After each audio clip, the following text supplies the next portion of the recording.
সম্মানীয় দর্শক বন্ধুগণ, এই মুহূর্তের সবচেয়ে গুরুত্বপূর্ণ আপডেট। রান্নার গ্যাস বুকিং করা সত্ত্বেও ডেলিভারি দেওয়া হচ্ছে না। এই ঘটনা নিয়ে তীব্র চাঞ্চল্য ছড়িয়েছে।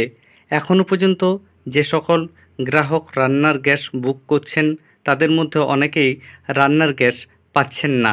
কেন এই সমস্যা সৃষ্টি হচ্ছে?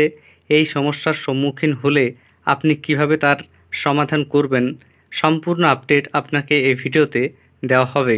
এর আগে অনুরোধ, চ্যানেলে নতুন হয়ে থাকলে ছোট্ট চ্যানেলটি সাবস্ক্রাইব করে নোটিফিকেশন অল করে রাখতে ভুলবেন না। বর্তমানে আপনি যদি রান্নার গ্যাস ব্যবহার করে থাকেন তাহলে ভিডিওটি আপনার জন্য খুবই গুরুত্বপূর্ণ হতে চলেছে। দেখুন এই বিষয়ে প্রতিবেদনে কি বলা হয়েছে। বায়োমেট্রিক ভেরিফিকেশন ছাড়া রান্নার গ্যাস ডেলিভারি বন্ধ করে দেওয়ায় বিপাকে পড়েছেন গ্রাহকরা। আগাম কোনো নোটিশ দেওয়া হয়নি।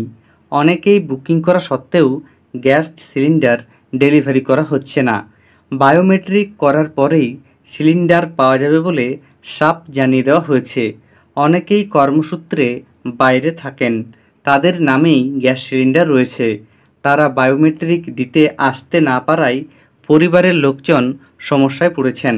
গ্যাস সংস্থাগুলির দাবি, বায়োমেট্রিক ভেরিফিকেশন করার জন্য গ্রাহকদের প্রায় 1 বছর সময় দেওয়া হয়েছে। ডিলাররা তাদের সচেতন করেছেন, কিন্তু তারপরও অনেকেই আগ্রহ দেখাননি। তাছাড়া অ্যাপের মাধ্যমেও বায়োমেট্রিক করা যায়, সেক্ষেত্রে বাইরে থাকলেও কোনো সমস্যা নেই। এদিন বর্ধমান শহরের খোসবাগানে সিলিন্ডার নিতে আসা এক গ্রাহক বলেন, মোবাইলে বায়োমেট্রিক করার জন্য নোটিশ পাইনি। কবে শেষ দিন রয়েছে সেটাও স্পষ্ট করে বলা হয়নি। স্বামী বাইরে থাকে, ওর নামেই গ্যাস সংযোগ রয়েছে। এখন ছুটি নিয়ে কিভাবে আসবে? বুকিং করা সত্ত্বেও ডেলিভারি করা হচ্ছে না। গ্যাস সিলিন্ডার ছাড়া একদিনও চলবে না, রান্না বন্ধ হয়ে যাবে। আরেক গ্রাহক কৃষ্ণ দাস বলেন, বুকিং বাতিল করার আগে নোটিশ দেওয়া উচিত ছিল। বায়োমেট্রিক করা বাধ্যতামূলক এটা কখনো বলা হয়নি। রাষ্ট্রায়ত্ত সংস্থার এক আধিকারিক বলেন, সম্প্রতি উজ্জ্বলা গ্যাসের সংযোগ নিয়ে সমীক্ষা করা হয়েছে। বহু উপভোক্তা সিলিন্ডার তোলা বন্ধ করে দিয়েছেন, অথচ তাদের অ্যাকাউন্টে ভর্তুকির টাকা যাচ্ছে।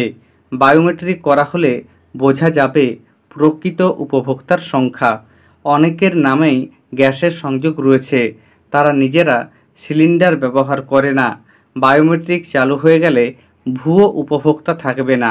তিনি আরও বলেন, যে কোনো ডিলারের অফিসে গেলে কিছুক্ষণের মধ্যেই বায়োমেট্রিক হয়ে যাবে। উপভোক্তাদের বিষয়টিতে খুব বেশি সমস্যা হওয়ার কথা নয়।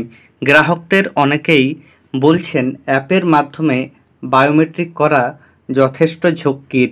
বারবার চেষ্টা করা সত্ত্বেও তা হচ্ছে না। অনেকের বাড়িতে ডাবল গ্যাস সিলিন্ডার নেই। হঠাৎ করে সিলিন্ডার পাওয়া না গেলে তারা সমস্যায় পড়বেন। শহরের বাসিন্দারা রান্নার জন্য গ্যাসের উপর নির্ভরশীল। অনেকের বাড়িতে বিকল্প ব্যবস্থা থাকে না। বুকিং বাতিল করার আগে বিষয়টি নিয়ে গ্রাহকদের মধ্যে লাগাতার প্রচার করা দরকার। নিদেন পক্ষে অফিসগুলিতে নোটিশ ঝোলানো দরকার। সেটা না থাকায় বহু গ্রাহক বিষয়টি সম্পর্কে জানতেই পারছেন না। এদিন খোসবাগানে রাষ্ট্রায়ত্ত সংস্থার অফিসে অনেকেই ভিড় করেন। বুকিং করা সত্ত্বেও রান্নার গ্যাস ডেলিভারি হচ্ছে না বলে প্রত্যেকের অভিযোগ। অফিসের কর্মীরা জানান, নির্দেশ মেনে বায়োমেট্রিক করানোর পরেই গ্যাস ডেলিভারি হচ্ছে। ধন্যবাদ।